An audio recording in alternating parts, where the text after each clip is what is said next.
Hello students, good evening to all. Welcome to RAS only. कैसे हैं आप सभी? पढ़ाई अच्छी चल रही होगी। 3 क्लासेज हो चुकी हैं। लास्ट क्लास में हमने क्या पढ़ा उसका 2 मिनट में रिकैप करते हैं। हमने acid, base and salt chapter start किया था, जिसमें से एसिड एंड बेस पूरा कर चुके हैं। आज सॉल्ट की बारी है, राइट। सॉल्ट पढ़ेंगे आज और कुछ इंपॉर्टेंट कंपाउंड्स के यूज डेली लाइफ में क्या हो सकते हैं वो देखेंगे और थोड़ा सा पीएच के बारे में जानेंगे, राइट। तो कल हमने देखा था एसिड बेस। एसिड माने अम्ल, बेस माने क्षारक, ठीक है। तो एसिड क्या होते हैं? जो खट्टे होते हैं स्वाद में। साधारण डेफिनेशन देख रहे हैं हम। आरेनियस ने जो दी थी वो अलग है, ब्रॉन्स्टेड लॉरी ने अलग दी है, और लुइस की अवधारणा एसिड और बेस के लिए अलग थी, ठीक है। तो नॉर्मल परिभाषा में एसिड ऐसे पदार्थ होते हैं जो स्वाद में खट्टे होते हैं, नीले लिटमस पेपर को लाल में तब्दील कर देते हैं, ठीक है।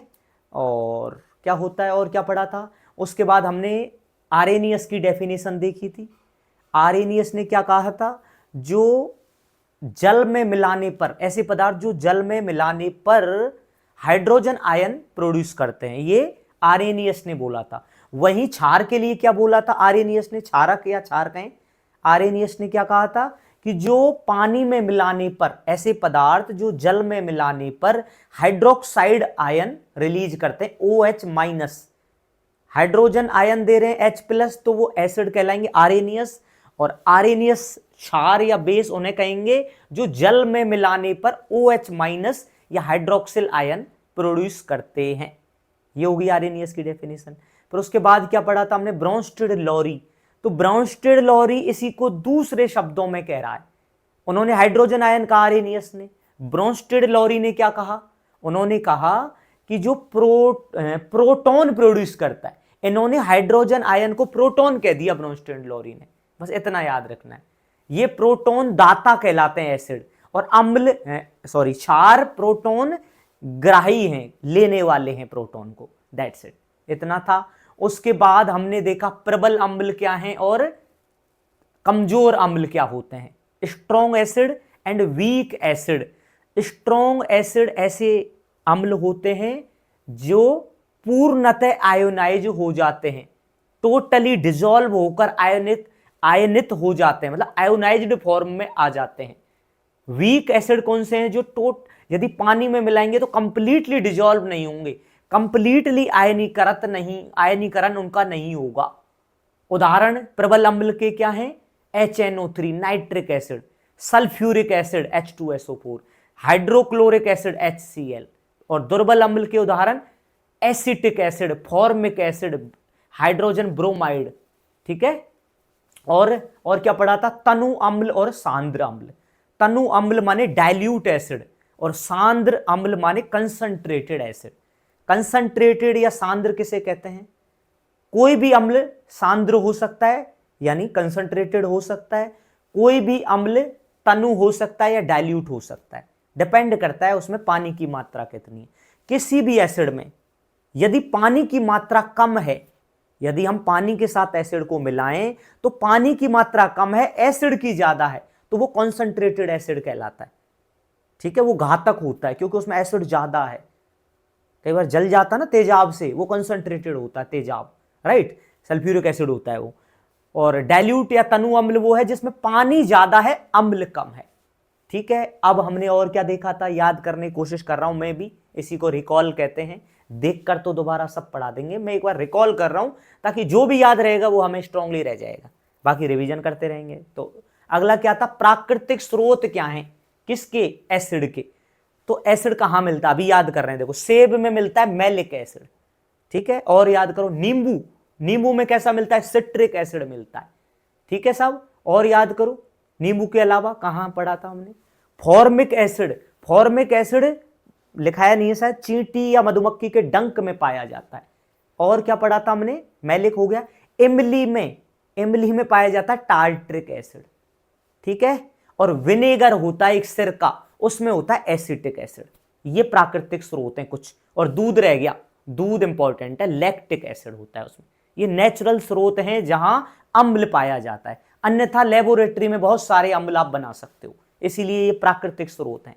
उसके बाद आते हैं, फिर क्रियाएं पढ़ी थी हमने बहुत सारी कि अम्ल धातु के साथ क्रिया करके हाइड्रोजन गैस निकालेगा आदि आदि, वो छोड़ देते हैं अभी। ठीक है, अब है क्षार, क्षार या क्षारक या बेस।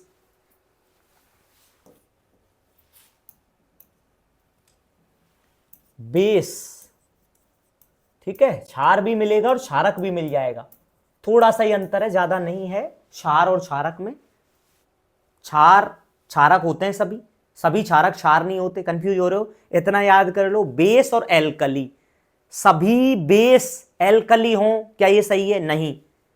एल्कली एक छोटा सा उदाहरण है बेस का, स्पेशलाइजेशन है बेस का एल्कली, यानी कुछ बेस अल्कली होते हैं, सभी बेस एल्कली नहीं होते हैं। ठीक है, तो बेस क्या होते हैं, क्षारक क्या होते हैं? जो कड़वे होते हैं स्वाद में। कैसे? कड़वे होते हैं। और क्या होता है कड़वे के अलावा? थोड़े स्लिपरी से होते हैं, चिकने से होते हैं, और लाल लिटमस पेपर को नीले में तब्दील कर देते हैं, बदल देते हैं। उदाहरण क्या है? KOH potassium hydroxide, NaOH sodium hydroxide, CuO copper oxide, ZnO zinc oxide आदि। ठीक है, और एक कैटेगरी मैंने ये बताई थी, बेस और एल्कली में डिफरेंस होता है। एल्कली को क्षार बोलते हैं और बेस को क्षारक बोलते हैं, और दोनों को क्षार क्षारक भी कहते हैं, कोई दिक्कत नहीं है, इंग्लिश में याद कर लो आप। तो बेस का एक छोटा सा कैटेगरी है एल्कली, और एल्कली कौन है? जिनको पानी में यदि मिलाओगे एल्कली को तो टोटली डिजॉल्व होकर हाइड्रोक्साइड आयन प्रोड्यूस करेंगे। ठीक है, याद रखना है, एल्कली ऐसे बेस हैं जो पानी में मिलाने पर OH- रिलीज करेंगे, उत्पन्न करेंगे, OH- हाइड्रोक्साइड, हाइड्रोक्सिल आयन। ठीक है, ये एल्कली हैं। इसीलिए ZnO zinc oxide, copper oxide आदि एल्कली नहीं है परंतु बेस हैं। तो बेस तो सभी हैं, एल्कली छोटा सा पार्ट है। ठीक है, और क्या पढ़ा था हमने, याद करो। और हमने क्या पढ़ा होगा, एक हमने इनकी रिएक्शन देखी थी बेस की। बेस की इंपॉर्टेंट एक रिएक्शन थी कि ये सोप बनाते हैं, जब ये फैटी एसिड के साथ मिलते हैं तो सोप का निर्माण करते हैं, ये पढ़ा था हमने लास्ट में। और हमने क्वेश्चन सॉल्व किए थे, आरएनियस और आरएनियस का एसिड, आरएनियस का बेस मैंने पहले ही बता दिया। ठीक है, उसके बाद ब्रोंस्टेड लॉरी की परिभाषा आई थी, नेचुरल एसिड बता दिए। अब नया टॉपिक स्टार्ट करते हैं। ठीक है, तो देखिए यहाँ पे ये स्कैनर है, QR कोड है, इस पे आप क्लिक करेंगे तो एप्लीकेशन पे पहुंच जाएंगे। राइट, iOS पर भी है, गूगल प्ले पर भी है, AI पावर्ड एक्सपीरियंस मिलने वाला है, डेली करंट अफेयर रहेंगे, one stop solution for RAS preparation, free study material हैं, आप चेक कर सकते हैं फ्रीली।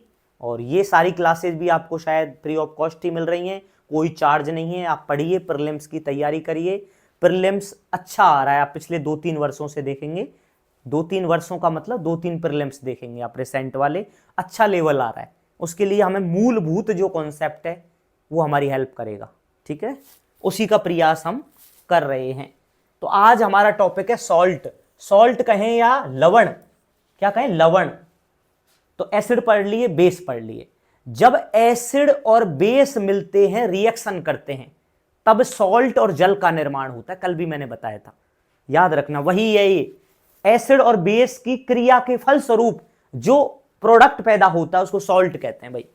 सबसे सरल डेफिनेशन है, salt is a compound formed when the hydrogen ion of N acid is replace by a metal.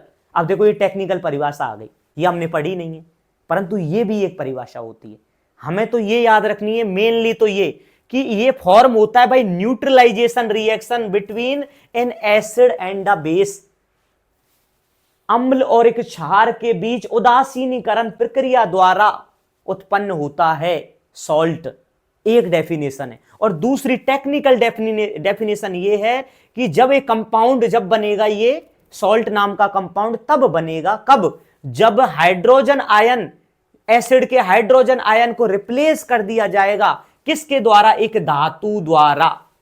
देख लो भैया, HCl क्या है, एसिड है, NaOH क्या है, सोडियम हाइड्रोक्साइड है, एसिड हो गया, ये बेस हो गया, बनने वाला लवण हो गया और जल हो गया। अब पहली वाली डेफिनेशन आ रही है कि नहीं आ रही, देख लो कि हाइड्रोजन आयन को रिप्लेस कर दिया मेटल ने। तो देखो HCl में हाइड्रोजन आयन है, देख लो ये रहा, ठीक है, और ये Na है ना, Na मेटल है, सोडियम एक धातु है बच्चों, पता है सबको आपको।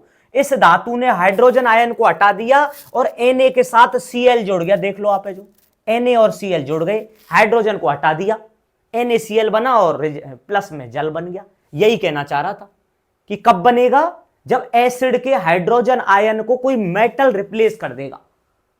ठीक है, याद कर लो, ठीक है, नहीं है तो ये एक इक्वेशन याद कर लो, अम्ल HCl ले लो, सोडियम हाइड्रोक्साइड बेस के तौर पे ले लो, बनने वाला NaCl जिसको टेबल सॉल्ट कहते हैं, साधारण नमक घरों में जो प्रयोग होता है NaCl होता है, ये लवण है और ये जल बन गया इसके साथ में। सिंपल है, आगे चलें, बार बार नहीं दोहराते हैं, मैंने देखा है मैं एक ही टॉपिक को समझाने के लिए, क्योंकि आप मेरे सामने नहीं हो, वरना ऐसे लगता है ना पहुंच पा रहा है या नहीं आप तक कंटेंट, इसीलिए रिपीट हो रहा है, वरना एक बार में पढ़ेंगे आपको समझ में आ जाएगा, बहुत सरल है। अब हम देखते हैं लवण की प्रकृति कैसी होती है, नेचर ऑफ सॉल्ट। देखो कैसे बन रहा है लवण, एसिड और बेस को मिलाते हैं तब बनता है, इसी प्रक्रिया को क्या कहते हैं, रिएक्शन को उदासीनीकरण या न्यूट्रलाइजेशन रिएक्शन कहते हैं। तो इसमें डिपेंड करता है एसिड और बेस किस टाइप के हैं, जैसे एसिड और बेस की प्रकृति है ना, उस पे निर्भर करेगा सॉल्ट का नेचर कैसा बनेगा। अब देखो आप है जो एसिड यदि स्ट्रॉन्ग है और बेस भी स्ट्रॉन्ग है तो कैसा बनेगा, सॉल्ट न्यूट्रल बनेगा भैया, उदासीन। स्ट्रॉन्ग एसिड स्ट्रॉन्ग बेस लड़ाई करेंगे, कोई भी नहीं जीत पाएगा, बराबरी की द्वंद्व होगा, मल्ल द्वंद्व होगा, जैसे दो बराबर के योद्धा लड़ते हैं ना तो रिजल्ट नहीं आ पाता है, वहीं ये हो रहा है। देखो स्ट्रॉन्ग एसिड है, स्ट्रॉन्ग बेस ले लिया तो बनने वाला सॉल्ट न्यूट्रल हो जाएगा, और उदाहरण है NaCl का, क्योंकि HCl स्ट्रॉन्ग एसिड है, NaOH स्ट्रॉन्ग बेस है, बनने वाला NaCl न्यूट्रल होगा। टेबल सॉल्ट जो खाते हो आप न्यूट्रल होता है, कोई नुकसान नहीं है उसका। सफेद नमक वैसे बहुत नुकसान करता है, हड्डियों पे कहा जाता है ज्यादा नहीं लेना चाहिए, BP भी बढ़ा देता है, परंतु जनरली थोड़ी थोड़ी मात्रा में डेली खाते ही आ रहे हैं लोग, पता नहीं हजारों वर्षों से खाते ही आ रहे हैं, तो न्यूट्रल है ये नेचर में, मतलब पेट में ना एसिडिटी बढ़ाएगा ना बेसिक क्षारीयता बढ़ाएगा, ये कहना चाहते हैं।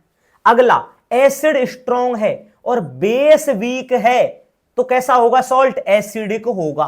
क्लियर सी बात है, क्यों होगा बताओ, क्योंकि यहां पे एसिड मजबूत है, और जो मजबूत है ना दोनों में से, एसिड और बेस में से मजबूत वाला अपना गुण दिखाएगा, तो एसिड मजबूत है तो सॉल्ट एसिडिक होगा।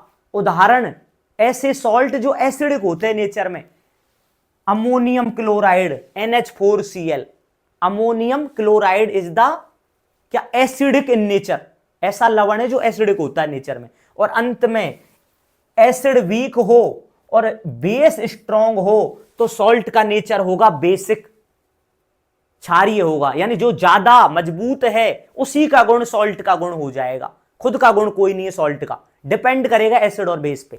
एसिड और बेस दोनों मजबूत हैं तो न्यूट्रल हो जाएगा, NaCl का उदाहरण हो गया। जब एसिड स्ट्रॉन्ग है, बेस कमजोर है तो एसिडिक हो जाएगा salt, NH4Cl, ammonium chloride is the example. And acid weak है और बेस स्ट्रॉन्ग है तो बेसिक बनेगा कौन, सॉल्ट, लवण, और उदाहरण है सोडियम कार्बोनेट, बेसिक होता है नेचर में। हिंदी में सेम दिया हुआ है, कुछ भी नहीं है, एक बार पढ़ोगे याद हो जाएगा, परंतु एग्जाम्पल तो रटने ही पड़ेंगे। NaCl एसिडिक इन नेचर, ऐसा salt, NH4Cl basic in nature, sorry NaCl neutral in nature, NH4Cl acidic in nature, और सोडियम कार्बोनेट जहां CO3 लास्ट में आता है वो कार्बोनेट होता है, Na2CO3 is the what, basic in nature.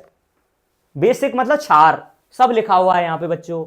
तटस्थ माने अम्लीय, तटस्थ माने न्यूट्रल, अम्लीय अम्लीय होता है, क्षारीय मतलब क्षारीय, तीनों एग्जांपल याद रखने।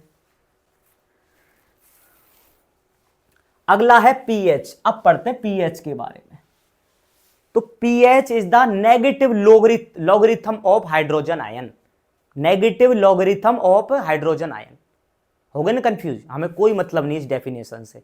पहले pH का सवाल 2013 में जब पहली बार RS मेंस का सिलेबस बदला था, जिसमें साइंस बहुत अच्छी आई थी, तब pH का न्यूमेरिकल भी आया था, गणित की तरह प्रश्न भी आया था, उसके बाद कभी नहीं दिया आरपीएससी ने।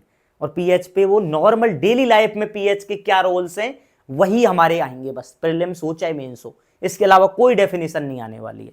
फिर भी हम थोड़ा सा जनरल आइडिया लेंगे पीएच क्या होता है, क्योंकि डेली लाइफ में बहुत काम में आता है। PH is a scale.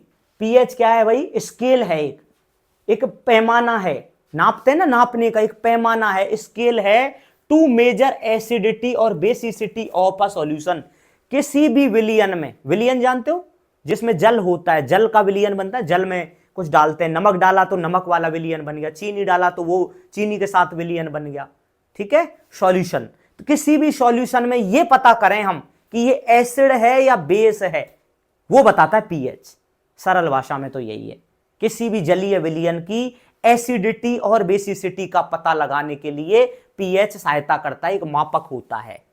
इसकी स्केल कैसे कैसे देखेंगे अभी बताते हैं। पीएच ये बताता है कि किसी भी सॉल्यूशन में हाइड्रोजन आयन कितने हैं, क्या है, हाइड्रोजन आयन कितने हैं ये बताता है किसी भी सॉल्यूशन में।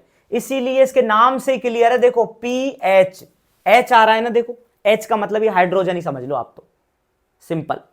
तीसरा, ये किसने दिया था? सोरेनसन नाम के वैज्ञानिक ने इसकी खोज करी थी। सोरेनसन नाम के एक वैज्ञानिक ने पीएच के बारे में बताया था, यहां लिखा हुआ है सोरेनसन द्वारा प्रस्तावित है। पीएच एक विलियन में हाइड्रोजन आयनों की सांद्रता बताता है। पीएच एक विलियन की अम्लता या क्षारीयता को मापन करता है। बहुत सरल है ना। अगला, इसकी रेंज कहां से कहां तक है बच्चों? पैमाना कितना है? पैमाना है 0 से 14, ना 14 से ज्यादा ना 0 से कम, ना तो नेगेटिव में है ना 14 से ऊपर है, 0 से 14 के बीच में, ठीक है। देखो भाई, ये स्केल बना दी हमने, यहां पर 0 है मिनिमम, यहां पे 14 है और बीच में 7 है। बीच में क्या है? 7 है। 7 इसका मध्यस्थ है, यानी 7 पे मतलब है कोई पीएच यदि 7 रखता है कोई पदार्थ तो वो उदासीन है या न्यूट्रल कहेंगे उसको। और उदाहरण क्या है? जल। इसीलिए जल 70% है हमारी बॉडी में, ना हमारी एसिडिटी को बढ़ाएगा ना हमारी क्षारीयता को बढ़ाएगा। जल बैलेंस में रखता है, संतुलन रखता है। तो 0 से 14 की स्केल बना दी, बीच में 7 है। 7 जिसकी पीएच होती है, कोई भी एलिमेंट या कंपाउंड, वो न्यूट्रल कहलाता है, उदासीन। जैसे कि जल उदाहरण है, जल की पीएच 7 मानी जाती है, ठीक है। अब 0 से 7 यदि कोई है तो उसको बोलेंगे एसिडिक है भाई, क्या है? एसिडिक। और 7 से 14 के बीच में उसको बोल देते हैं कोई पदार्थ बेसिक है। किसी की पीएच 3 है तो क्या होगा? वो एसिड होगा, क्योंकि 0 से 7 के बीच में आ रहा है। किसी की 9 है पीएच या 9.5 है तो वो बेसिक कहलाएगा नेचर में। ऐसे है ये स्केल, ठीक है। 7 से कम अम्लीय होगा, 7 पर तटस्थ या उदासीन रहेगा, 7 से ऊपर क्षारीयता रहेगा। और एक बात ध्यान रखना, एसिडिटी में क्या है? 0 से 7 के बीच में है, परंतु ज्यादा एसिडिक कौन होगा भाई? 0 से 7 तक एसिड है तो 1 बड़ा होगा या 2 बड़ा होगा, ये बताओ कौन ज्यादा एसिड होगा? किसी की पीएच 1 है, किसी की 2 है, तो कौन ज्यादा एसिडिक होगा? 2 या 1? थोड़ा कंफ्यूजन है, याद करो। जो जिसकी पीएच जितनी कम होगी ना उतना ही ज्यादा एसिडिक होगा, ये याद रख लो आप है जो। यानी 0 के जितने नजदीक रहेगा ना कोई पीएच का मान, वो उतना ही ज्यादा एसिडिक है। और जो 7 के जितना नजदीक जाएगा वो उतना ही कम एसिड रहेगा, मतलब दुर्बल अम्ल रहेगा वो। ये याद रखना इंपॉर्टेंट है। परंतु बेसिक वाले में उल्टा है, जैसे जैसे 7 से ज्यादा बढ़ेंगे, यानी 14 के जितने नजदीक रहेगा कोई पीएच मान, वो उतना ही ज्यादा क्षारीय रहेगा। और 7 के जितने नजदीक रहेगा वो उतना ही कम क्षार रहेगा।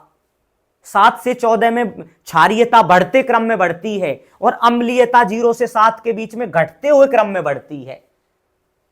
याद रखना है, रट लीजिए चाहे कुछ भी करिए, परंतु याद रखना है। क्वेश्चन आते हैं। अगला है दैनिक जीवन में पीएच का महत्व, importance of pH in daily life, that is important. एक बार पानी पीते हैं।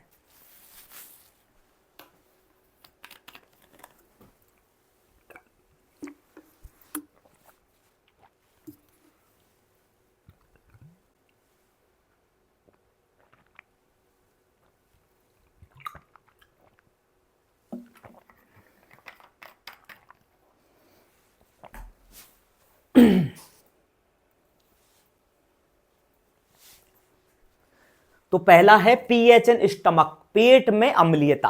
तो पेट की अम्लीयता कितनी होती है? हमारा पेट एसिडिक होता है नेचर में, ध्यान रखना थोड़ा सा, ठीक है, क्योंकि हमारे पेट में HCl पाया जाता है, कल बताया था, ठीक है, जठर अम्ल या हाइड्रोक्लोरिक एसिड कहते हैं इसे, क्या हाइड्रोक्लोरिक, पेट में पाया जाता है, लिखा भी है देखो हाइड्रोक्लोरिक एसिड है। और पेट की नॉर्मल पीएच कितनी होती है? 1 से 2 तक होती है, 1 से 2 के बीच में रहती है हमारी एसिडिटी पेट की। काफी हो गई है, मैंने कहा ना 0 से जो जितना नजदीक है उतनी ज्यादा एसिडिटी है। पर कई बार क्या होता है, हम एसिडिटी बढ़ा लेते हैं कुछ बाहरी भोजन करके, कुछ ज्यादा एसिडिटी वाले भोजन करके, ठीक है, तब हमारे पेट में अपच हो जाती है, इनडाइजेशन और एसिडिटी बढ़ जाती है। तो हम क्या करें इसके लिए? अब पीएच हमारी हेल्प कर रही है ना, हमारे पेट की पीएच बहुत ज्यादा कम हो गई, अब हमको थोड़ा सा क्षारीय पदार्थ खाने पड़ेंगे जो बेस हैं नेचर में, कड़वे हैं जो स्वाद में, ठीक है। कौन से खाएंगे? देखो एंटा एसिड आते हैं बहुत सारे मार्केट में, जनरली उनमें आता है मिल्क ऑफ मैग्नीशिया प्रयोग में होता है। मैग्नीशियम हाइड्रोक्साइड एंटा एसिड का उदाहरण है, सीधा क्वेश्चन आया हुआ है बहुत बार, और इसको मैग्नीशियम हाइड्रोक्साइड को बोलते हैं milk of magnesia, milk of magnesia, ध्यान रखना ये बात, यहां लिखा हुआ नहीं है परंतु मैं लिख देता हूं, मिल्क ऑफ मैग्नीशिया एंटा एसिड होता है, और ये पेट की एसिडिटी को क्या करता है? मेंटेन करता है, जो एसिडिटी बढ़ गई है ना उसको मेंटेन कर देगा। क्यों? क्योंकि ये एंटा एसिड है, एसिड का उल्टा है, ये बेस है, क्षारीय गुण रखता है, तो बैलेंस कर देगा उसको। हो गया ना डेली लाइफ में यूज। अब ये क्वेश्चन मेंस में 2016 या 18 में बाकायदा बड़े प्रश्न में आया हुआ है, ये पीएच का डेली लाइफ में उपयोग, देख लेना आप चाहे। दूसरा प्रश्न, पीएच एंड टूथ डिके, हमारे दांतों का संबंध भी पीएच से होता है, कईयों के मसूड़े झड़ने लग जाते हैं, दांत झड़ने लग जाते हैं, उसमें भी पीएच का बहुत बड़ा रोल है। वो तो आप मेहरबानी मानो कि हमारे दांतों के साथ जो पदार्थ लगा हुआ है ना, उस हमारी पूरी बॉडी का सबसे कठोर पार्ट माना जाता है वो एनिमल, एनिमल सबसे कठोर पार्ट है हमारी बॉडी का, कहते हैं, इसीलिए दांत रुके रहते हैं इतने, कई बार बहुत तेज लग जाती है जब भी दांत है जो मजबूत रहते हैं, परंतु ये भी कमजोर हो जाते हैं कई बार। कारण क्या? पीएच इम्बैलेंस हो जाती है हमारे खान पीन की वजह से। तो देखिए आप, टूथ एनिमल, हमारे दांतों का जो एनिमल है जिससे दांत जुड़े होते हैं, is made of calcium phosphate. दांतों का एनिमल किसका बनता है? कैल्शियम फॉस्फेट का बनता है। Bacteria produce acid from food, जो हम खाना खाते हैं उनमें बैक्टीरिया होते हैं, हमारी बॉडी में भी बहुत सारे बैक्टीरिया हैं, अच्छे बैक्टीरिया भी हैं, बुरे भी हैं। जब हम बायोलॉजी पढ़ेंगे, प्रतिरक्षा प्रणाली पढ़ेंगे, प्रणाली इम्यून सिस्टम पढ़ेंगे, तब हम ये पढ़ेंगे bacteria, good bacteria, bad bacteria. तो बैक्टीरिया क्या होते हैं? अम्ल बनाते हैं फूड से, और जब माउथ की पीएच फॉल्स करती है 5.5 से नीचे 5.5 तक, हमारी जो मुंह की जो वो है पीएच वहां तक मेंटेन है, कोई दिक्कत नहीं है।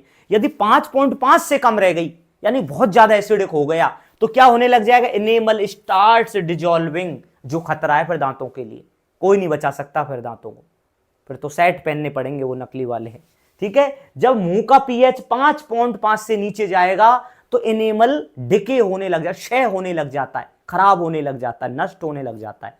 और ठीक है, इसका इलाज क्या है? टूथपेस्ट का इसमें इस्तेमाल करते हैं, इसीलिए इसलिए शाम को सोएं तब भी सोते समय कहते हैं पेस्ट करना चाहिए। क्यों? खाना खाया है तो एक आध बैक्टीरिया गलती से रह गया हो मुंह में, सफाई नहीं हुई हो, तो वो एसिड बनाएगा, एसिड बनाएगा तो पीएच कम होगा मुंह का 5.5 से, एनिमल डिके होना स्टार्ट होगा तो नुकसान होगा दांतों को। इसीलिए टूथपेस्ट जो यूज करते हैं ना, वो क्षारीय होती है, गुण में क्षारीय, बेसिक होती है, और वो एसिड को बेअसर करती है, इसीलिए टूथपेस्ट किया जाता है। समझ में आ गए ना? दो उदाहरण हो चुके हैं इंपॉर्टेंस ऑफ डेली लाइफ, किसकी? पीएच की, एक तो पेट में, एक दांतों में। आगे चलें, देखो मजेदार भी है, यदि हम इसको ऐसे बोझ बना के पढ़ेंगे ना, यार ये पढ़ना है, ये भी पढ़ना है, तो हमें मजा नहीं आएगा ना, याद रहेगा।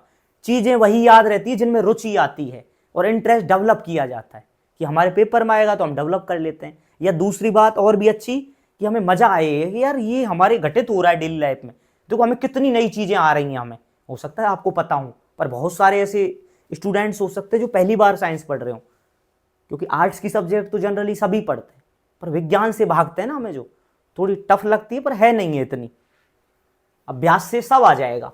तीसरा पीएच ऑफ सॉइल, मिट्टी की पीएच, इस पे भी निर्भर करता है, इसीलिए हर जगह हर मिट्टी में हर फसल पैदा नहीं होती है, कारण पीएच। आजकल तो सॉइल कार्ड बनता है, पता होगा आपको, 2015 में सेंट्रल गवर्नमेंट ने चलाई थी सॉइल कार्ड योजना, उससे पीएच आप मिट्टी की जो नेचर है, मूल नेचर, वो पहचान करवा के, टेस्ट करवा के लेबोरेटरी में, ठीक है, और उसके हिसाब से फसल करें तो काफी अच्छे रिजल्ट्स आए। ठीक है, देखिए soil pH affects crop yield, जो क्रॉप होती है उसकी उत्पादकता को प्रभावित करती है पीएच है जो। कैसे, देखो एसिडिक यदि सॉइल है किसी की, यदि किसी क्षेत्र में एसिडिक सॉइल है, अम्लीयता ज्यादा बढ़ गई, उसका इलाज क्या है, CaO कैल्शियम ऑक्साइड, या इसको बोलते हैं चूना, या भुजा हुआ चूना, कैल्शियम हाइड्रोक्साइड को बोलते हैं भुजा हुआ चूना, या ये कहें कैल्शियम जो ऑक्साइड है ना, ये क्विकलाइम कहते हैं जिसे, इसे यदि पानी में मिला दोगे तो कैल्शियम हाइड्रोक्साइड बन जाएगा, जिसको हिंदी में भुजा हुआ चूना कहते हैं, लिखा होगा, हाँ ये रहा भुजा हुआ चूना, और नॉर्मल चूना है कैल्शियम ऑक्साइड, अंतर है दोनों में, ध्यान रखना। ये दोनों उपचार कर सकते हैं अम्लीय मिट्टी का, और मिट्टी नॉर्मल हो जाएगी, न्यूट्रलाइज हो जाएगी। अब दूसरी बात, यदि क्षारीयता बढ़ गई मिट्टी में तो उसका इलाज होता है कार्बनिक पदार्थों से। एसिडिटी है यदि तो क्या लेंगे, बेस वाले ले लो, और यदि बेसिक ज्यादा हो गई क्षारीय तो कार्बोनेट के पदार्थ ले लो, उनसे इलाज हो जाएगा। ठीक है साहब, यहां लिखा है basic soil treated with organic matter, organic matter से सॉल्व हो सकती है बेसिसिटी ऑफ द सॉइल। और एसिडिटी किससे होती है, क्विकलाइम से या सेलेक्टेड लाइम से होती है। चलें आगे, अगला है पीएच ऑफ रेन वाटर। आपने सुना होगा जब वर्षा होती है तो हमारे बुजुर्ग शुरू से ही उनको अनुभव था, हर चीज पढ़ने से नहीं आती, पहले कहां किताबें हुआ करती थी, पर वो ज्ञान अथाह और बहुत गहरा था, बहुत असीम, मतलब दुर्लभ ज्ञान था वो। आज तो क्या हर चीज के लिए हम किताब और गूगल पे निर्भर हैं, पहले जो ज्ञान हुआ करता था हमारे बुजुर्गों में वो बहुत ही दुर्लभ है, अब तो पॉसिबल ही नहीं है। तो वो ये कहते थे कि भाई पहली जब रेन हो रही है ना, पहली वर्षा हो रही है, मत नहाओ उसमें। कहते पहली वर्षा में तो गंदगी आती है, एकदम सफाई होती है वातावरण की, परंतु वो क्या कहना चाहते थे, क्योंकि ये एसिडिक रेन होती है पहली वाली, क्योंकि वातावरण में SO2 और NO2 घूम रही है, वो पानी में मिलेगी तो सल्फ्यूरिक एसिड और नाइट्रिक अम्ल बनाएगी, जो कि नुकसानदेह होता है, प्रबल अम्ल हैं वो, समझ रहे हैं। तो पहली रेन में नहीं नहाना चाहिए हमको, पहली रेन मतलब शुरुआत के 10-5 दिन की जो रेन है उसमें नहीं नहाना चाहिए। जब रेन लगातार हो रही है बारिश, फिर नहाओ आराम से। नॉर्मल रेन वाटर की पीएच होती है 5.6, ठीक है, इतनी ज्यादा नहीं है, क्योंकि 7 के करीब है, ये 0 से 7 की रेंज थी ना एसिडिटी की, तो 7 के करीब है, 5.6, 6 के अराउंड हो गई तो इतनी एसिड नहीं है, पर इससे कम यदि हो जाए तो वो नुकसानदेह होती है acid rain. Normal rain water 5.6 है, परंतु CO2 के घुलने से, ठीक है, और SO2 और NO2 के घुलने से क्या होता है, अम्ल बनते हैं। सबसे ज्यादा क्वेश्चन इनका ही आता है एसिड रेन का, यूपीएससी में भी आया हुआ है, सोचो, ठीक है, SO2 और NO2 के कारण, क्योंकि ताजमहल का रंग भी कई जगह धुंधला फीका पड़ गया है एसिड रेन की वजह से। बहुत सारी इमारतें हमारी पुरानी पुरातात्विक, ठीक है, वो डैमेज हो चुकी हैं एसिड रेन की वजह से।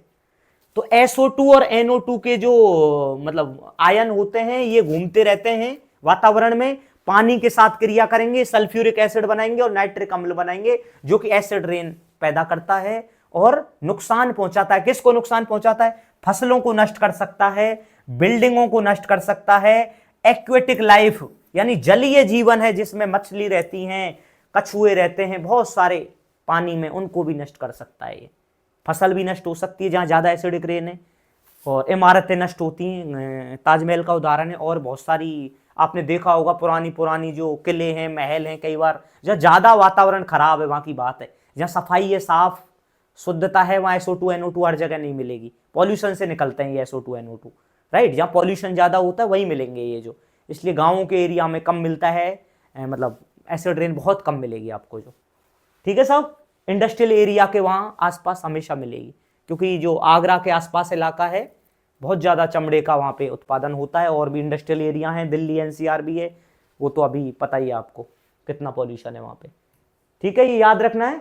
अम्लीय वर्षा नॉर्मल 5.6 होती है सामान्य वर्षा, CO2 के कारण, SO2 और NO2 के कारण वर्षा का pH कम हो जाता है 5.6 से, और नुकसान हो जाते हैं इमारतों को भी, फसलों को भी, और एक्वेटिक लाइफ को भी, जलीय जो जीवन है। बहुत सारे, जितने धरती पे स्पीसीजों में विविधता नहीं होगी जितना पानी के अंदर है, लेकिन अब वो नष्ट होती जा रही है, diversity of the aquatic life. पढ़ा होगा आपने इकोलॉजी में, हम पढ़ेंगे तब करेंगे उनको, राइट। अगला उदाहरण है pH and strength of acid and base. Last में ये देख लेते हैं कि एसिडिटी पे क्या क्या उदाहरण है भाई, स्ट्रॉन्ग एसिड के और स्ट्रॉन्ग बेस के और वीक बेस के।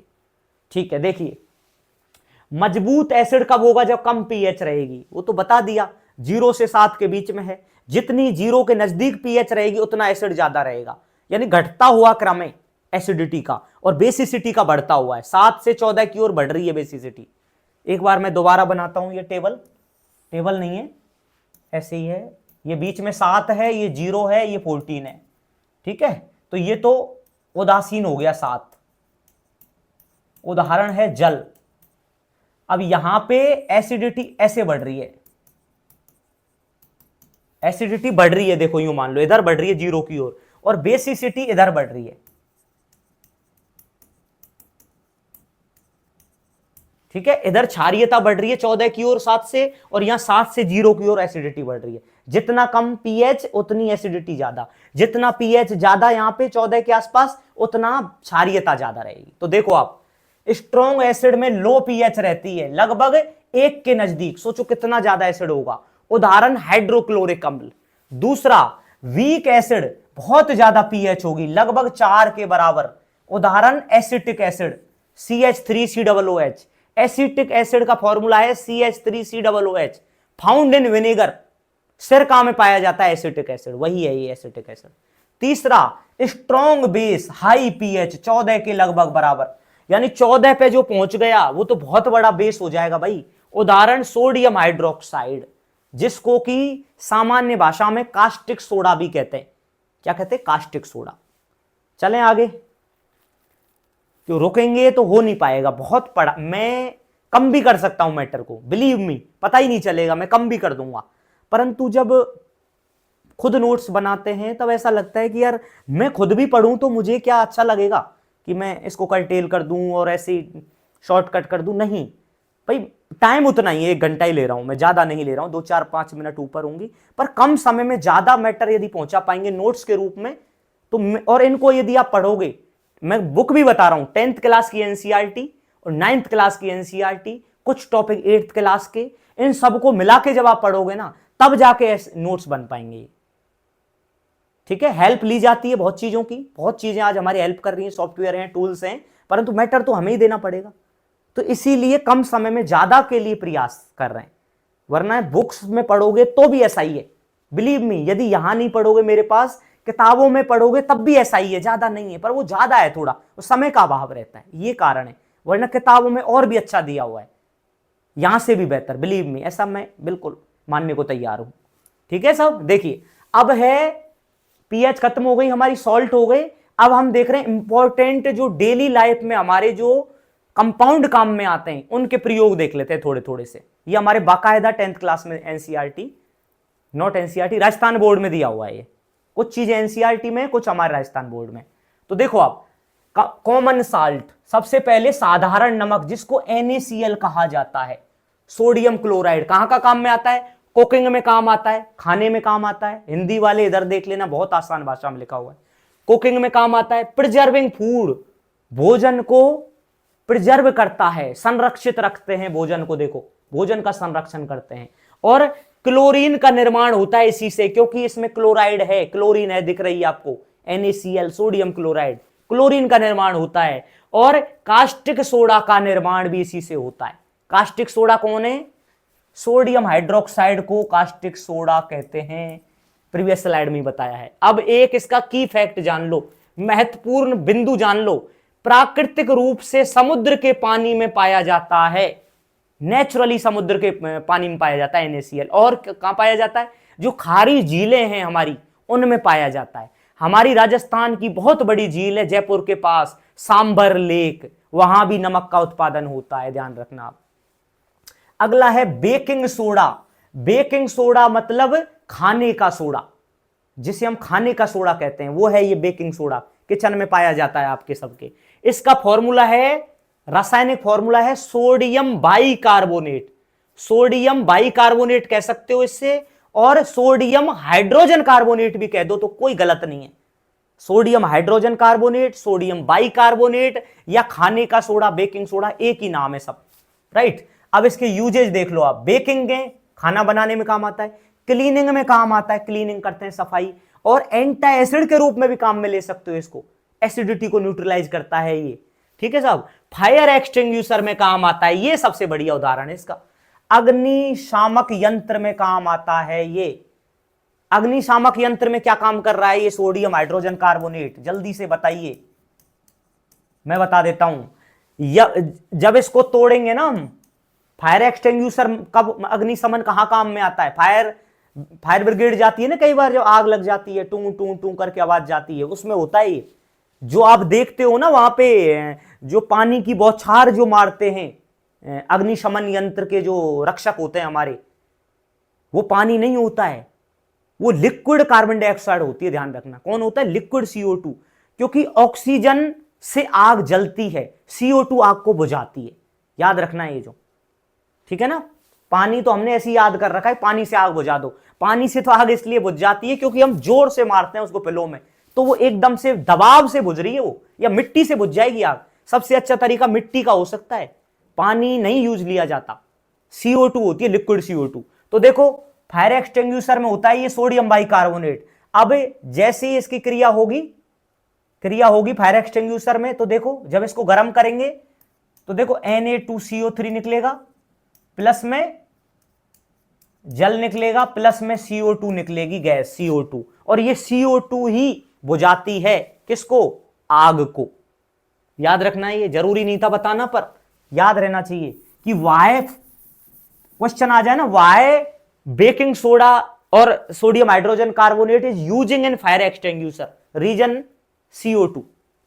अगला वॉशिंग सोडा, इसको कहते हैं धावन सोडा या धोने का सोडा, जो बर्तन सॉरी आप साफ करते हैं ना कपड़े वगैरह, उसमें ये होता है वॉशिंग सोडा। तो देखो सोडियम कार्बोनेट, इसका फॉर्मूला है वॉशिंग सोडा का सोडियम कार्बोनेट 10 हाइड्रेट, 10H2O है इसमें, देखो Na2CO3 10H2O, 10 जल के यौगिक भी हैं इसके साथ, इसीलिए धावन सोडा है ये, ठीक है। धोने का यूज क्या है इसके? क्लीनिंग एजेंट है, क्लीन करता है, धोने वाला सोडा है। वाटर सॉफ्टनर है, पानी को सॉफ्ट करता है।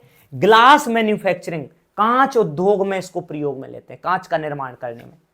बहुत सारे हैं और चलते हैं आगे, और इनमें कोई लॉजिक नहीं, आपको पता है जितना ज्यादा सूचना मिल रही है हमको, ये बहुत सारी सूचना है, अब इसको प्रोसेस आपको करना है, ठीक है। अगला है plaster of Paris. Plaster of Paris, इसको POP कहते हैं, ध्यान रखना, POP कहते हैं ना, POP करा दी घरों में, POP करवाते हैं, ध्यान करो, वो प्लास्टर ऑफ पेरिस यही है वो। यूज क्या क्या है? मेकिंग कास्ट, कास्ट बनाने में, सजावटी सांचा, डेकोरेटिव मोल्ड बनाते हैं, सांचे बनाते हैं, बहुत सारी मूर्तियां बनती है सुंदर सुंदर इससे, स्टेच्यू बनते हैं, यहां लिख भी रहा है देखो, मूर्तियों को स्टेच्यू कहते हैं बच्चों। की फैक्ट क्या है? Hardens on mixing with water, जैसे ही पानी मिलाओगे POP में, प्लास्टर ऑफ पेरिस में, यह हार्ड हो जाता है, इसीलिए ये काम में आ रहा है इन सब चीजों के। मूर्ति बन रही है जो POP की, बहुत मजबूत बनेंगी, इतनी आसानी से टूटेंगी नहीं। मोल्ड बनाने में काम आ रहा है, मेकिंग कास्ट बनाने में काम आ रहा है, बहुत सारे प्रयोग हो गए इसके। POP का फॉर्मूला इंपॉर्टेंट है, बहुत ज्यादा इंपॉर्टेंट है, calcium sulphate, calcium sulphate and half H2O, आधा H2O, ध्यान रखना। और ये एक और बात है, ये बनता किससे है? प्लास्टर ऑफ पेरिस जिप्सम से बनता है, यहां लिखा नहीं होगा कहीं पे, नीचे लिखा हुआ है, जिप्सम भी लिखा हुआ है। जिप्सम का फॉर्मूला है calcium sulphate 2H2O, hydrated calcium sulphate कहते हैं इसको, क्योंकि इसमें 2 H2O हैं और इसमें POP में आधा H2O, ध्यान रखना, 1.5 H2O जला दिया हमने। जिप्सम को जब जलाओगे, जिप्सम को जब बॉयल करोगे, गर्म करोगे, जिप्सम को जब गर्म करोगे तो उसके 2 H2O में से आधा H2O रह जाएगा, 1.5 जल जाएगा पानी में, तो देखो आधा H2O रहती, POP बन गया। ये कैसे भी याद कर लो, ठीक है। लाइम, बीच में लाइम पढ़ेंगे, कैल्शियम ऑक्साइड। लाइम को कहते हैं चूना, कैल्शियम ऑक्साइड इज चूना। व्हाइट वॉश जो करते थे पहले घरों में, आजकल तो बहुत सारे आ गए, बहुत सारे कलर आ गए, POP कराने लग गए लोग, लेकिन व्हाइट वॉश होती थी जो सदाबहार, वो यही होता था, लाइम, ठीक है। सीमेंट बनाने में काम में आता है कैल्शियम ऑक्साइड, स्टील इंडस्ट्री में क्या काम आएगा, और पानी को शुद्ध करने में भी ये काम आता है। क्विक लाइम कहते हैं या चूना कहते हैं इसको। फिर आ गया जिप्सम। जिप्सम से बनता है प्लास्टर ऑफ पेरिस, ध्यान रखना, फॉर्मूला देख लो, यहां क्लियर कट लिखा हुआ है, कैल्शियम सल्फेट 2H2O डेमीहाइड्रेट, ठीक है। कैल्शियम सल्फेट और 2H2O यहां देख रहे हैं, देख लो क्लियर कट देख लो, और वहां पे लिखा हुआ है कैल्शियम सल्फेट और आधा H2O, आधा जल की मात्रा या 2 जल की मात्रा, वहां कम है, जिप्सम से बन रहा है, वो ज्यादा में से कम बन रहा है, ऐसे याद कर लेना। जिप्सम हमारे बहुत काम में आता है एग्रीकल्चर में, ध्यान रखना। कंस्ट्रक्शन में काम आता है, मेकिंग प्लास्टर ऑफ पेरिस, देखो यही लिखा आ गया, जिप्सम से बनता है POP, प्लास्टर ऑफ पेरिस से वो भी बनता है, प्लास्टर लगाते हैं, वही प्लास्टर ऑफ पेरिस है ये, ठीक है। प्लास्टर जो चढ़ता है ना, जब हड्डी टूट जाती है, इसी से बनता है वो, ठीक है। एग्रीकल्चर, सॉइल कंडीशन को इंप्रूव करने के लिए काम में आता है। स्कल्पचर एंड डेकोरेशन, स्टैच्यू बनाते हैं, फॉल सीलिंग बनाते हैं, मूर्ति बनाते हैं, वहां पे काम आता है ये जिप्सम। कैसे? POP के रूप में काम में आता है भाई, POP जिप्सम का ही तो उत्पाद है, ऐसे याद करना है। और अगला medical use, cast for broken bones, जो टूटी हुई हड्डियों पे प्लास्टर लगता है वो जिप्सम से ही बनता है, ठीक है। मजेदार है पर थोड़ा रट्टाफिकेशन है, I can't help you, your practice will help you, ठीक है भाई। ज्यादा रिपीट मैं आज करा नहीं रहा हूं, क्योंकि मैं देखता हूं मेरी क्लासेज में एक ही टॉपिक को समझाने के लिए ऐसा लगता है एकदम घुस जाए माइंड में, पर वो तो तरीके से ही घुसेगा ना, आराम से, क्योंकि वो तो आपके तरीके से ही जाएगा माइंड में, तो क्योंकि मैं बार बार करूंगा तब भी आपको खुद को ही करना पड़ेगा बाद में, तो इसीलिए मैं आगे चलता हूं, राइट। अगला है सिलेक्ट लाइम, बुझा हुआ चूना। कैल्शियम ऑक्साइड चूना है, कैल्शियम ऑक्साइड को जब पानी में मिलाओगे, कैल्शियम ऑक्साइड लाइम है, नॉर्मल चूना है, इसको जल में मिलाओगे तो क्या बनेगा? कैल्शियम हाइड्रोक्साइड बनेगा। इसको बुझा हुआ चूना कहते हैं, इंग्लिश में सिलेक्ट लाइम कहते हैं, ठीक है। यूजेज क्या है? वाटर को प्यूरिफाई करता है सॉइल ट्रीटमेंट में, और मेकिंग मोर्टार, मोर्टार माने गारा, यह लिखा होगा गारा, गारा बनाने में काम में आता है। ये जो गारा बनाते हैं ना, जब हम बिल्डिंग वगैरह बनाते हैं, गांव में पहले बहुत गारा उपयोग में आता था, गारे के लिए काम में आता है, सॉइल ट्रीटमेंट में काम आता है, और पानी को शुद्ध करने में काम में आता है। अगला ब्लीचिंग पाउडर, ब्लीचिंग पाउडर का नाम आपने बहुत बार सुना होगा, डिसइंफेक्टेंट होता है ये भी शुद्ध करता है पानी को।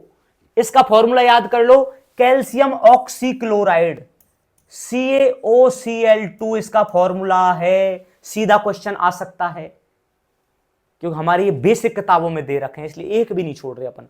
कैल्शियम ऑक्सीक्लोराइड इसका नाम है, रासायनिक नाम, और वैसे कहते हैं ब्लीचिंग पाउडर, और ये डिसइंफेक्टेंट है, बहुत अच्छा, डिसइंफेक्टिंग वाटर, सफाई करता है पानी की, देखो पानी को कीटाणु रहित करता है।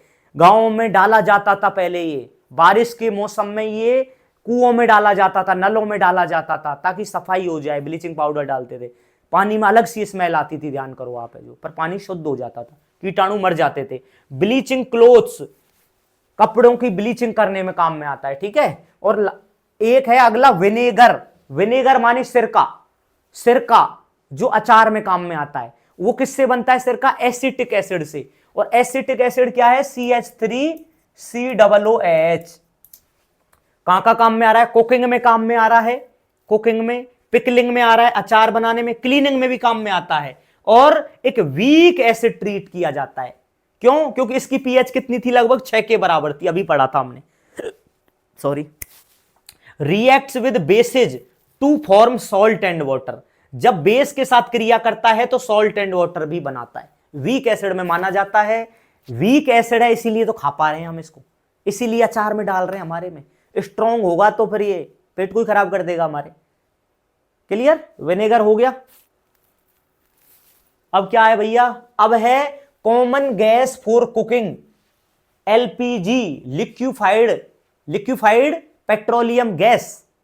Question has been come many times in RPSC. अब देखना है, एलपीजी का क्वेश्चन बहुत बार मिलता है।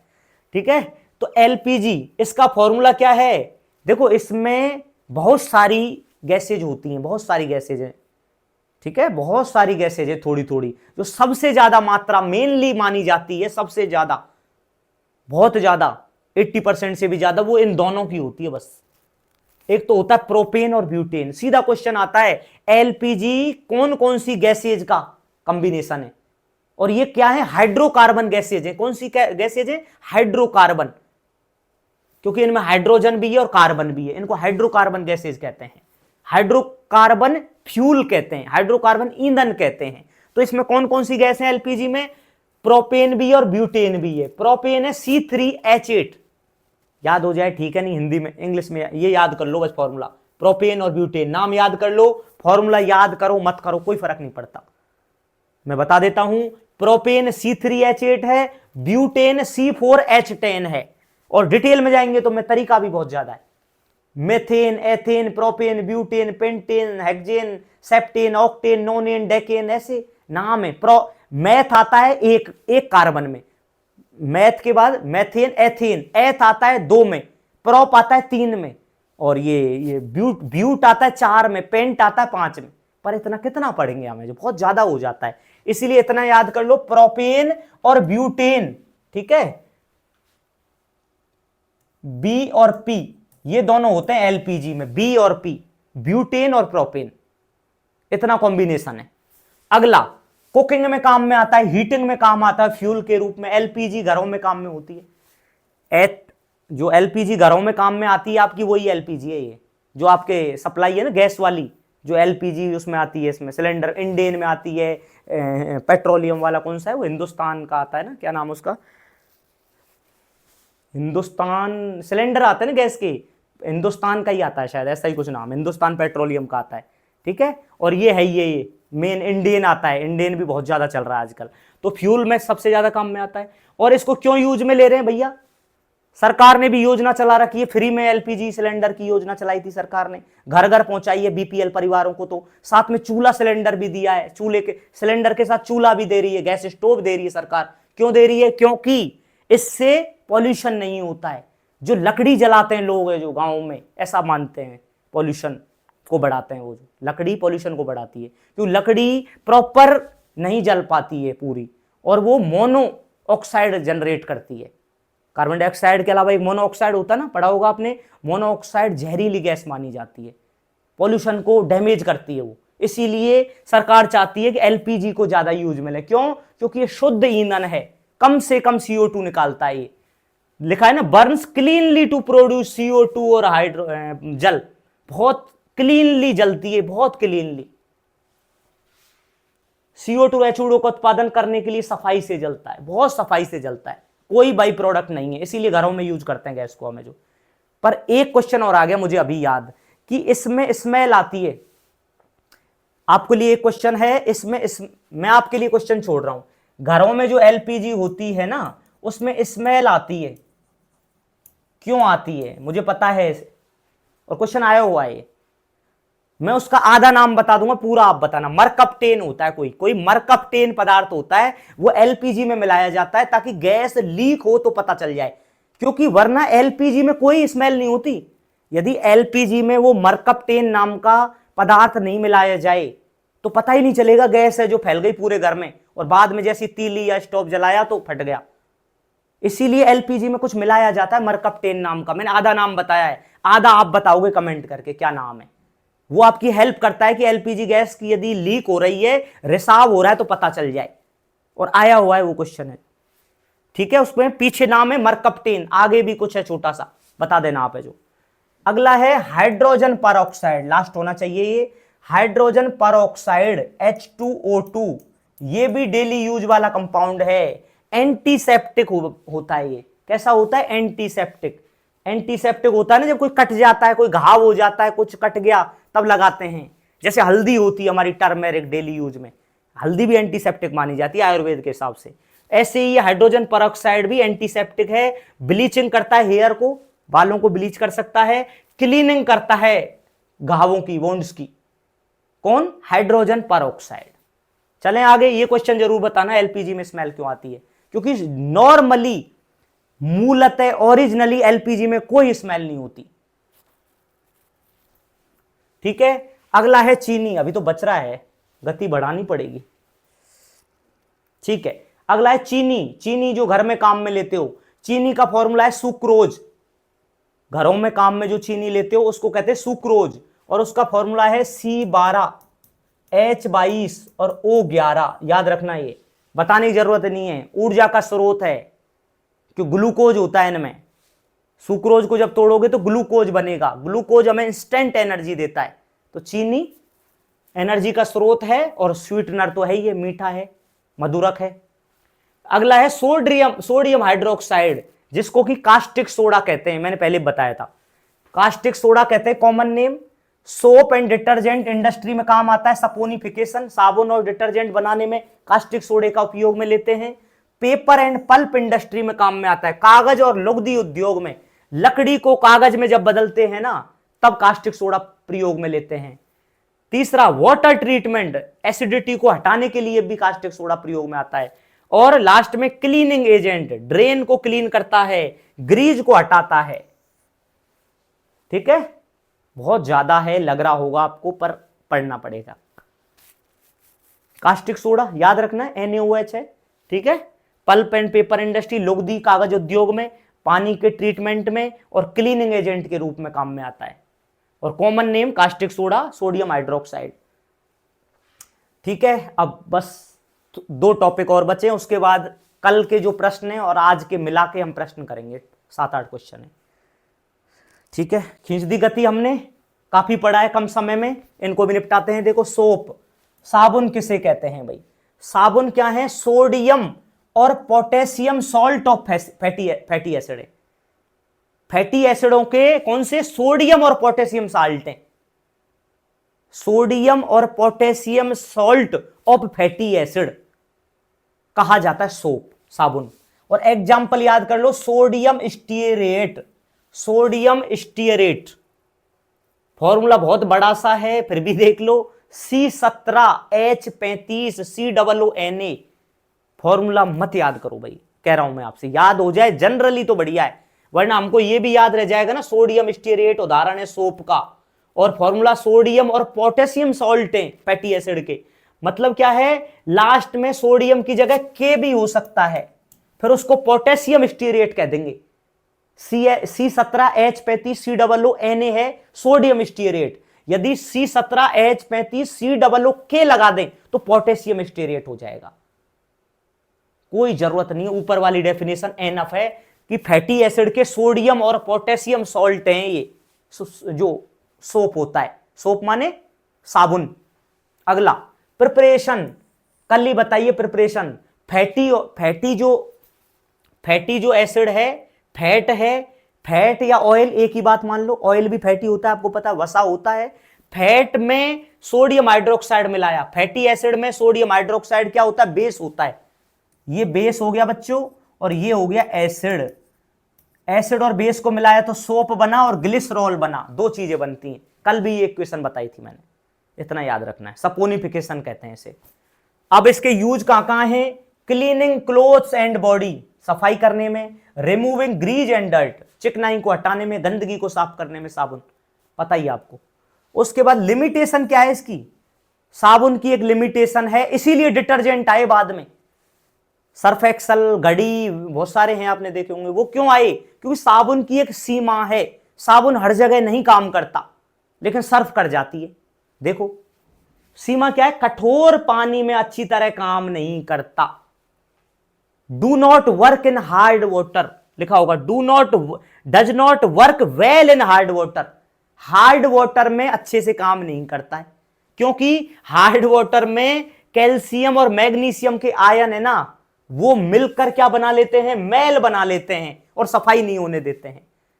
अब देखो, मैं इसको यहीं खत्म करने वाला था कि भाई मैंने इतना बता दिया, खत्म करता हूं, पर जैसे ही मेरे लिए ये हार्ड वाटर आया एग्जाम्पल में, कि लिमिट है, हार्ड वाटर में सोप काम नहीं करता, तो मेरी जिम्मेदारी बनती है कि हार्ड वाटर भी बताना पड़े, इसीलिए थोड़ा सा और पढ़ेंगे। ऐसे क्वेश्चन बनते हैं जिस दिन हमारी क्यूरियोसिटी को हम क्यूरियोसिटी को फॉलो करने लग जाएंगे ना, अपने आप हम चलते चले जाएंगे कॉन्सेप्ट की ओर। तो डिटर्जेंट पढ़ने से पहले हार्ड वाटर और देख लो जल्दी से क्या है। ऐसे पानी, water that does not form lather easily with soap. ऐसे मतलब हार्ड वाटर क्या होता है? ऐसा पानी है जो लेदर नहीं करता सोप के साथ, यानी जहाग नहीं बनाता साबुन के साथ, और जहाग नहीं बनाएगा तो मैल नहीं निकलेगा। सरल भाषा में समझोगे, पानी जो साबुन के साथ आसानी से जहाग नहीं बनाता, कारण क्या है? ये परिभाषा हो गई, जहाग नहीं बना रहा। कारण क्यों है? झाग क्यों नहीं बन रहे हैं? इसलिए नहीं बन रहे हैं क्योंकि कैल्शियम और मैग्नीशियम के आयन होते हैं हार्ड वाटर में। कैल्शियम और मैग्नीशियम के आयन होते हैं जो जहाग नहीं बनने देते। ये साबुन की समस्या है हार्ड वाटर के साथ, ठीक है। हार्डनेस क्यों होती है? हार्डनेस इसलिए होती है क्योंकि इसमें कार्बोनेट होते हैं और सल्फेट होते हैं। ऐसा पानी जिसमें कार्बोनेट और सल्फेट पाए जाते हैं, इसीलिए हार्डन हो जाता है पानी, कठोर हो जाता है, ठीक है। कठोर का मतलब ये नहीं वो जम जाता है, कठोर इनकी परिभाषा में जो जहाग नहीं बना रहा पानी साबुन के साथ, वो कठोर है। नहीं, पानी देखने में पता नहीं लगेगा कि वो कठोर है या सॉफ्ट है, ठीक है। तो जब कार्बोनेट होंगे किसी भी पानी में तो वो टेम्परेरी हार्डनेस पैदा करेंगे, अस्थाई कठोरता, और जब सल्फेट होंगे पानी में तो परमानेंट हार्डनेस आएगी। ध्यान रखना। आप कह रहे हो इतना क्यों पढ़ा रहे हो, पर 2 मिनट लगा के कर लेते हैं ना, गलती से क्वेश्चन आ जाए, बिकॉज ये दिया हुआ है एनसीईआरटी में। तो देखो, हार्डनेस पानी में होती है या तो कार्बोनेट से या सल्फेट से, ठीक है। जब कैल्शियम के कार्बोनेट और मैग्नीशियम के कार्बोनेट होंगे तो पानी में अस्थाई कठोरता आएगी, टेम्परेरी हार्डनेस, मतलब वो हटाई जा सकती है आसानी से, टेम्परेरी है।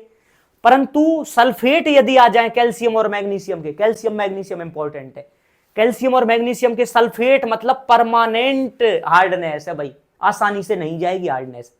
अब दूसरा देखो, नरम पानी, नरम पानी या फिर सॉफ्ट वाटर, जो इजीली पानी, ऐसा पानी जो इजीली झाग बना देता है पानी के साथ, वो सॉफ्ट है, क्योंकि इसमें बहुत कम आयन होते हैं कैल्शियम के और मैग्नीशियम के। दिस इज द रीजन, वहां पे ज्यादा थे, हार्ड में इसमें कम है। उदाहरण, बारिश का पानी या डिस्टिल्ड वाटर, डिस्टिल्ड वाटर होता है वो सॉफ्ट वाटर होता है, और बारिश का पानी वो भी सॉफ्ट होता है, बहुत मीठा सा लगता है बारिश का पानी, देखना आप है जो, ठीक है। अब लास्ट में पानी को खत्म करते हैं। अस्थाई कठोरता, टेम्परेरी जो हार्डनेस है पानी की, वो उबालने से चली जाती है, इसीलिए जनरली कहते हैं पानी को कहीं से भी ले लो, उबाल के पियो, ठीक है। क्योंकि ये बारिश का पानी भी होता है ना, तो इसमें भी ऊपर से आया है तो थोड़ा बहुत आयन होंगे भी इसमें, तो उबाल के पानी पिएंगे तो इसमें टेम्परेरी जो हार्डनेस है वो निकल जाएगी। परंतु जो परमानेंट हार्डनेस है, not removable by boiling.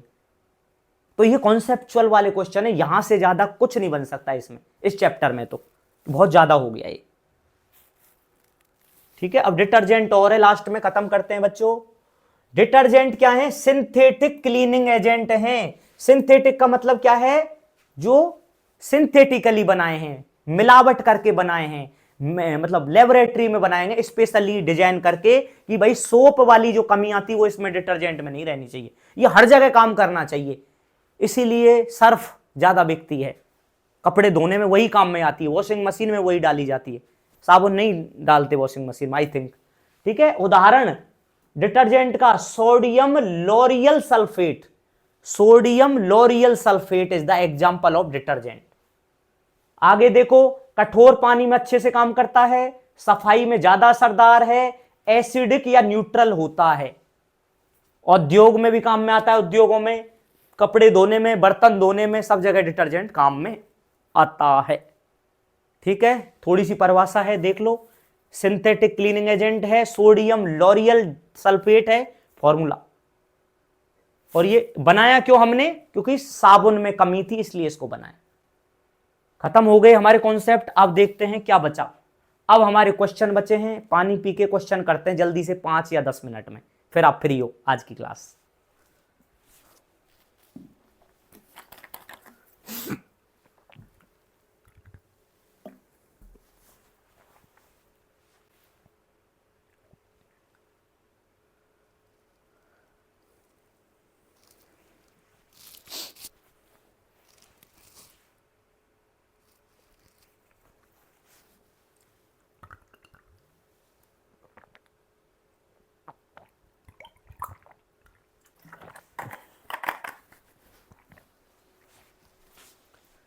Question है which medicine is use to treat indigestion या न्यूट्रलाइज एक्सेस स्टमक एसिड। हमारे एसिडिटी बढ़ गई, अपच हो गई, तो कौन सा इनमें से चारों में से जो यूज आएगा? Antibiotic, analgesic, antacid, antiseptic. Hindi में अपच, पेट में ज्यादा एसिड हो गया तो इलाज कौन करेगा? Antibiotic, analgesic, antacid, antiseptic. Antibiotic bacteria को मारने में काम में आता है, एनाल्जेसिक पेन को कम करने में काम में आता है, जैसे बुखार हो गया, आपके सिर दर्द है तो एनाल्जेसिक है, पैरासीटामोल इज द एनाल्जेसिक। ठीक है, दवाइयां आएंगी मेंस में जब पढ़ाऊंगा। एंटाइसिड और एंटीसेप्टिक, एंटीसेप्टिक घावों के दूर करने में काम आता है। एक ही उदाहरण है, अभी बताया था, एंटाइसिड। ठीक है, और एंटाइसिड मतलब प्रति अम्ल, और उदाहरण है मैग्नीशियम हाइड्रोक्साइड, जिसको मिल्क ऑफ मैग्नीशिया कह रहे थे हम, ध्यान करो, मिल्क ऑफ मैग्नीशिया। ठीक है, अगला question, what is the pH range of the human body. हमारे मानव शरीर की, पेट की नहीं, मानव शरीर की पीएच कितनी होती है? तो मानव शरीर की पीएच होती है 7.35 से 7.45 के बीच में, 7.35 to 7.45, near to basic, neutral to basic है, बेसिक है, न्यूट्रल ही मान लो 7 के अराउंड है, थोड़ा सा बेसिसिटी की ओर बढ़ता है ओवरऑल बॉडी, परंतु न्यूट्रल कह सकते हैं। अगला प्रश्न, विच substance is commonly used for softening hard water. Hard water को सॉफ्टन करने के लिए आमतौर पर किस पदार्थ का प्रयोग करते हैं कठोर पानी में? तो एक ही उदाहरण है, वॉशिंग सोडा, Na2CO3, ध्यान रखना। ठीक है, अगला प्रश्न, what is the mineral name of common table salt. What is the mineral name, देखो बहुत अच्छा प्रश्न है, मिनरल नेम पूछ लिया टेबल सॉल्ट का। टेबल सॉल्ट कौन सा होता है? सोडियम क्लोराइड, खाने का नमक, साधारण नमक कहते हैं जिसे। क्या आपके नमक में क्या है? वो कहते हैं ना, क्या आपके नमक में आयोडीन है? आयोडीन होनी चाहिए नमक में, टाटा सॉल्ट आता ना। NaCl का मिनरल नेम पूछा है, तो मिनरल नेम होता है हैलाइट, रट लेना, नया प्रश्न है। हैलाइट कहते हैं साधारण नमक के मिनरल नेम को, खनिज नेम है हैलाइट, यानी हैलाइट ग्रुप में आता है ये NaCl। अगला प्रश्न, the chemical formula of baking soda. Baking soda कौन सा होता है? खाने का सोडा, खाने का सोडा, ये होता है NaSCO3। सोडियम बाइकार्बोनेट कह सकते हो या सोडियम हाइड्रोजन कार्बोनेट, दोनों इसी के नाम है, खाने का सोडा ये रहा। और ये खाने का सोडा खाने में काम में तो आता ही है, खाने के सामान बनाने में, साथ में फायर एक्सटिंग्विशर, अग्निशमन यंत्रों में काम में आता है, मैंने बताया था, CO2 के कारण। अगला प्रश्न, why is distilled water considered soft water. Soft water कब होगा? जब कैल्शियम और मैग्नीशियम के आयन नहीं होंगे तो वो सॉफ्ट वाटर है, simple. It does not contain calcium and magnesium ion, इसमें Ca+ और मैग्नीशियम प्लस के आयन नहीं होते हैं सॉफ्ट वाटर में, इसीलिए इसको क्या कह रहे हैं? सॉफ्ट वाटर कहते हैं डिस्टिल वाटर को। और दूसरा उदाहरण, वर्षा का पानी। लास्ट के 2 प्रश्न देखिए, which substance is used to neutralize acidity in stomach. Antacid का आ गया, दूसरा ये घुमा फिरा के फिर पूछ लिया मैंने, मिल्क ऑफ मैग्नीशिया, एक ही बात है, ये भी एंटाइसिड ही तो है। ठीक है, एंटाइसिड तो बहुत सारे हो सकते हैं, ये एक टाइप है एंटाइसिड का, मिल्क ऑफ मैग्नीशिया, पिछली स्लाइड में भी था ये। लास्ट प्रश्न, विच substance is used in fire extinguisher. Baking soda, ये रिपीट कर दिए, मेरी गलती है क्वेश्चन, पर ऐसे ही आए हुए हैं ये पुराने पेपरों में, तो ऐसे ही उठा लिए, घुमा घुमा के भी पूछते हैं। ठीक है साहब, प्रश्न भी हो गए, थ्योरी भी हो गई, एसिड हमने कल पढ़े, बेस हमने कल पढ़े, आज सॉल्ट पढ़ा, सॉल्ट के बाद हमने महत्वपूर्ण सॉल्ट पढ़े और कुछ परिभाषाएं देखी इंपॉर्टेंट है, जो सोप और डिटर्जेंट देखे हमने, बहुत सारा हमने पढ़े हैं, बहुत सारे कंपाउंड भी आज हमने पढ़े हैं। ठीक है, कोशिश की है कम समय में ज़्यादा दे पाएँ आपको, फिर भी कुछ कमी रही जाती है, कुछ ना कुछ ज़रूर रही होगी, तो आप कमेंट करते रहिए और आपको जो चाहिए डिमांड है पढ़ने में वो बताइए, तो और इंटरेस्टिंग बनाते हैं सेशन को। ठीक है, पढ़ते रहिए, समय कब गुजर जाएगा पता ही नहीं लगेगा, लगेगा कि एग्जाम आ गया। कल पे टालेंगे, परसों पे जाएगा, परसों से अगले दिन पे जाएगा और वीडियो इकट्ठी हो जाएंगी, थोड़ा थोड़ा गति बढ़ा के देखें तो भी हेल्प होगी 100%। ठीक है बच्चों, पढ़ते रहिए, प्रैक्टिस करते रहिए। Thank you so much. Good night to all.